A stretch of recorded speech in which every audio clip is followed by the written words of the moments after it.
Hello everybody and welcome to another episode of Streamable Horror. And today we're going to be looking at A Quiet Place, which right now is available on Amazon Prime. So let's get on with the video.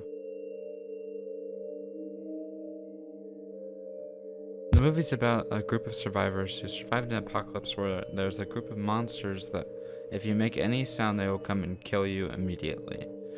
They are like almost the only survivors left in the world, and they are trying to find a way to defeat the monsters throughout the entire movie.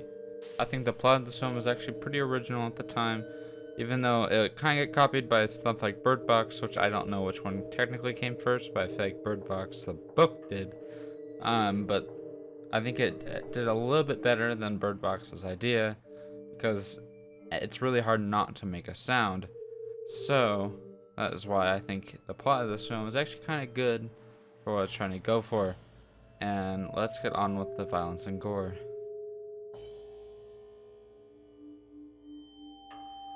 The violence and the gore in this film is not too bad at all throughout the entire film. That is mainly because of the fact that this movie is PG-13. And PG-13 can turn off a bunch of horror fans, mainly due to the fact that that means it's a lot more tame than something like an R-rated horror film.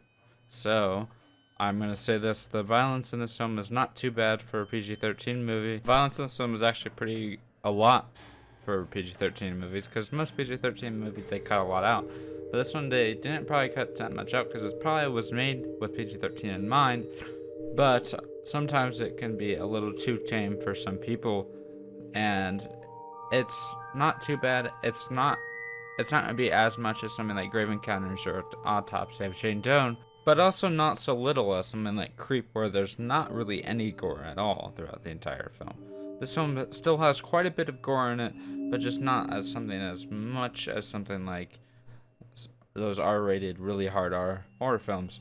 This one's just more of a normal PG-13 horror, but not too much for the mainstream audiences to take. And that is why I say the violence and the gore in the film is not too bad, actually.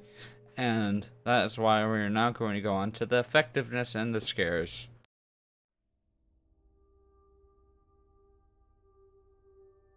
The scares in this film are actually not too bad. There's quite a few jump scares throughout the entire film, because it is a PG-13 horror film, so they're not going to do as much when it comes to psychological horror.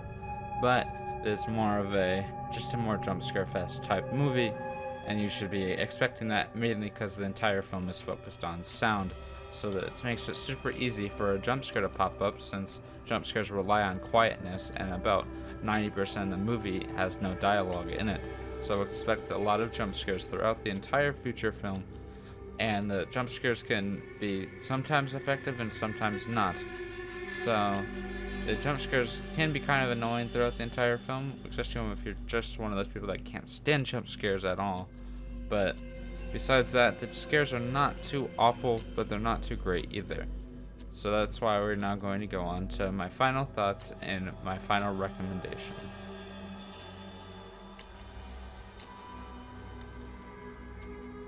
For my final thoughts and recommendation, I'm going to say that I do recommend this movie.